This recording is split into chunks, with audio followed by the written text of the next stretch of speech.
Kitsune. Bon, on espère que vous allez bien. Oui. Toujours le même décor que la dernière fois. Voilà, dans notre villa de vacances. Voilà, et nous vous retrouvons pour notre book haul de... Novembre et décembre. Voilà, parce qu'on a été un peu infidèles en décembre, du coup on se rattrape. C'est ça. Allez, c'est parti. Donc je commence par un livre vraiment de grande littérature, avec un grand auteur, vraiment, voilà, du style comme Zola, enfin, vous voyez. Du coup, Alva est très curieuse de savoir qui est ce grand auteur et ce grand livre de littérature qui va vraiment entrer dans l'histoire. Biographie de Jérém Star de Jérémy Giclon. Giclon? Ben, je sais pas, Gisclon, enfin quelque chose comme ça. Donc des éditions Hugo. Donc si vous ne le connaissez pas, Jérém Star est un blogueur people. Donc voilà, il fait des vidéos dans la baignoire avec des personnes de télé-réalité. Tu connais? Bof. Voilà, elle connaît parce que je lui en parle. Et donc, il a sorti sa biographie où... Arrête d'être pas convaincue. Je ne suis pas convaincue. Il a sorti sa biographie où il parle de lui, de son enfance et comment il est devenu ce qu'il est aujourd'hui, donc Jérém Star. Donc à la base, on ne croyait pas en lui, il était pas trop crédible. Attends, j'ai pas fini. Il était pas crédible, voilà, c'est comme s'il prenait les chiens de la casse, quoi. Et finalement, c'est devenu quelqu'un qui va dans des émissions de un peu plus haut standing, qui va dans des magazines de plus haut standing aussi, et il se fait vraiment une place maintenant dans le milieu journalistique.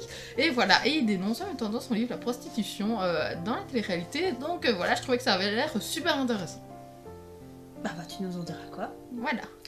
Moi, de mon côté, j'ai acheté le tome 2 et le tome 3 de Rebecca King, donc de Cassandra O'Donnell, il me semble, aux éditions France Loisirs. Donc voilà, c'est l'histoire d'une femme qui est aussi belle que dangereuse, mais qui voudrait se faire oublier un petit peu de tous ces êtres mystiques, on va dire. Et donc voilà, je vous en dis pas plus, sinon ça va pas aller. Donc le prochain livre voilà, que j'ai acheté, c'est Fable Haven tome 2 de Brandon Mull aux éditions Nathan. Donc je vais être super emballée par le tome 1 et j'ai investi dans le tome 2. Donc nous suivons à nouveau l'histoire des mêmes enfants que le tome 1. Donc ils sont amenés à retourner chez leurs grands-parents à Fable Haven qui est à nouveau menacé. Les grands-parents qui sont aussi à nouveau menacés et de nouveaux personnages vont apparaître. Donc voilà, ils vont partir à la découverte de nouveaux mystères et... Et d'autres aventures. Merci. Voilà, bon, moi, j'ai un peu craqué, j'avoue, chez Belgique Loisirs, ces 2 mois-ci.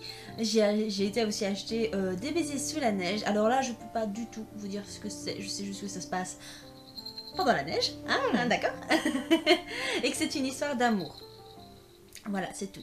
Je vous en dis pas plus parce que je n'en sais pas plus. Non, j'ai été avec Hello et notre amie à Mons en livre. Et là, j'ai aussi un peu craqué.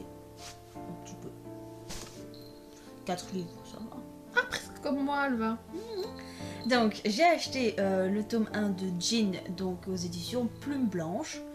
Et là, je pense que nous sommes dans un monde de fantasy où il y a un peuple qui a servi un autre, qui a servi les djinns, il me semble, qui ont certains pouvoirs qui sont scellés, je pense, ou quelque chose dans ce style-là. Et nous allons suivre l'histoire de la princesse des djinns ou quelque chose dans le genre-là. Bref, je vous dirai quoi quand je l'aurai lu, hein. Alors, j'ai aussi acheté Les Chroniques de Pal. Je crois que c'est dans un monde fantasy et je pense que j'avais j'avais de toute façon eu un énorme coup de cœur quand j'avais lu le résumé. Mais je préfère ne pas le relire et essayer d'être juste surprise par le livre. Voilà. Alors, moi je vais vous parler de La naissance des cœurs de pierre de Antoine Doll aux éditions Actes Sud. Donc, on suit en parallèle 2 histoires. Alors, l'histoire d'une jeune fille qui finalement n'est pas si bien dans sa famille, elle a des parents sévères, enfin c'est pas le fun, et finalement elle trouve du réconfort dans les bras de son éducateur, qui est majeur, et elle qui ne l'est pas. Pourquoi pas? Et ça va pas très bien se passer, finalement elle va sombrer dans la dépression, enfin elle va être au fond du gouffre. Et on parle de l'histoire d'un autre garçon qui en fait est dans un monde qui est décrit comme dystopique au début, donc un monde où on a supprimé toutes les émotions.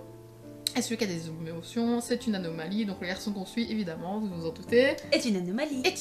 Il ressent des émotions et il vit mal de voir sa maman qui en a un peu rien à faire de lui, qui est indifférente, et justement, elle l'amène pour suivre le traitement pour ne plus avoir des émotions.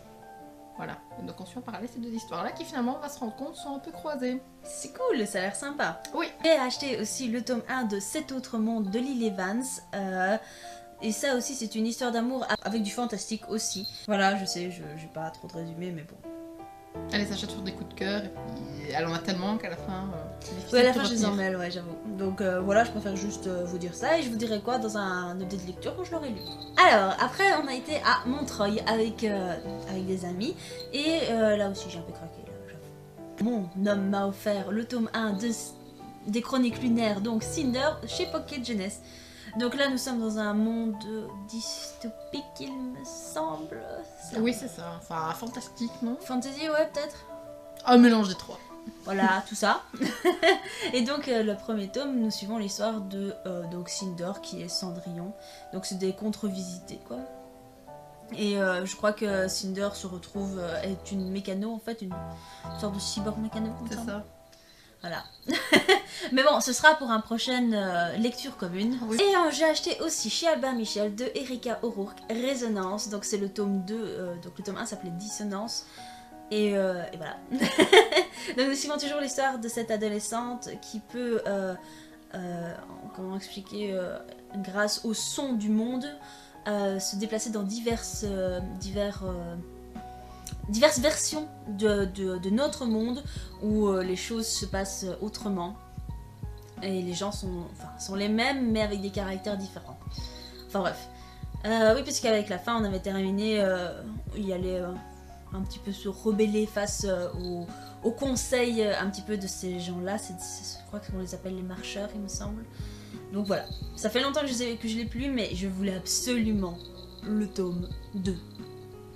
Voilà, ça fait tu l'as.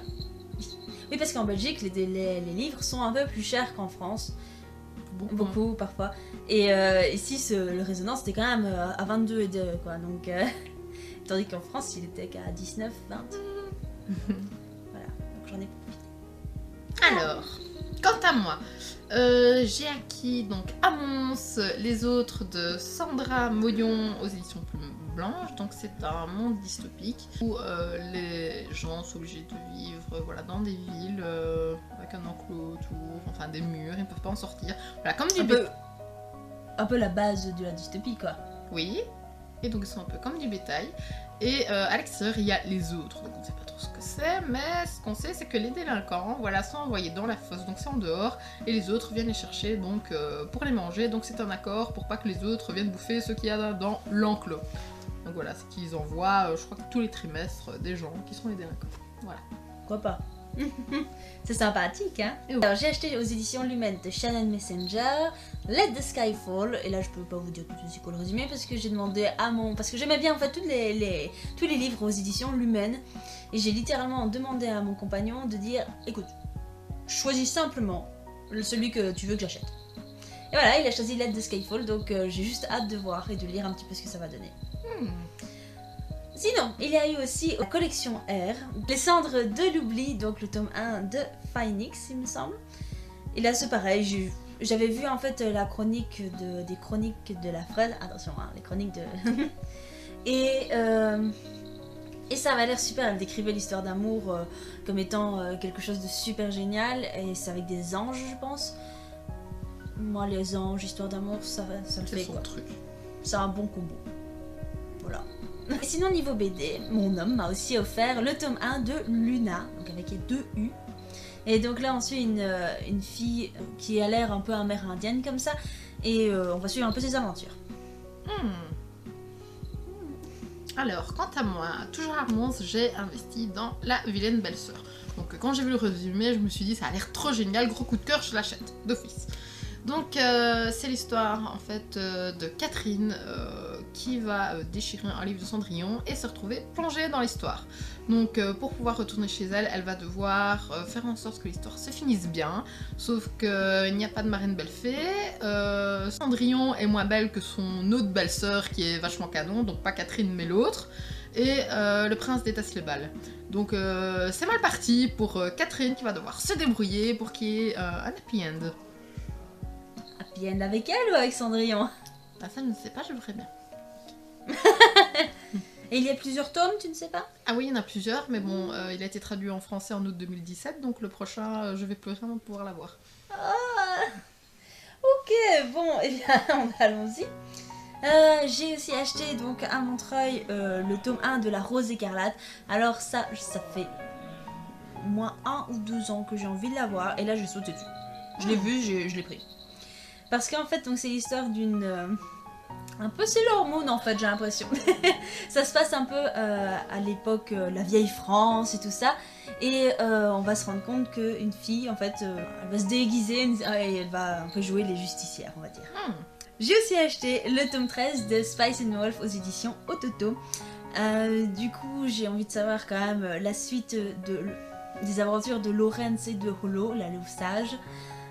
Parce que franchement c'est maintenant que leur histoire commence vraiment à naître et à bien évoluer et tout ça, donc j'ai vraiment envie de savoir ce qui va se passer pour ce duo de marchands.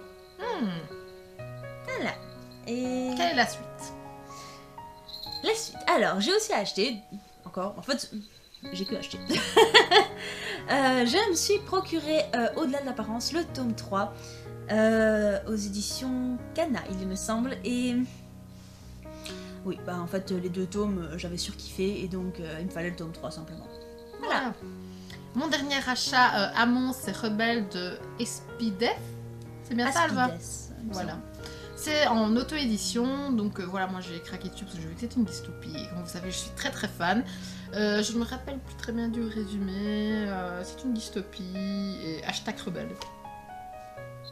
Voilà. Ensuite, moi, le tout dernier, c'est il y a pas si longtemps, hein, c'était jeudi, il me semble. On m'a offert le tome 2 de Love Baka. Donc, j'ai pas encore lu le tome 1, mais bon, bah, Love Baka, je vais déjà expliquer, ça a une certaine signification pour moi, donc voilà. Tu peux redire l'anecdote, Alva? Oui, bah en fait, j'appelle mon copain et pas que de Baka, qui veut dire idiot en japonais. Voilà. Mais c'est fictif. Et voilà, On a fait le tour, Alva? il me semble. Super alors! Merci de nous avoir suivis, on a pris beaucoup de plaisir à faire cette vidéo. Donc si vous avez aimé, mettez une petite patte en l'air et n'hésitez pas à vous abonner. Voilà, bisous! Bisous bisous.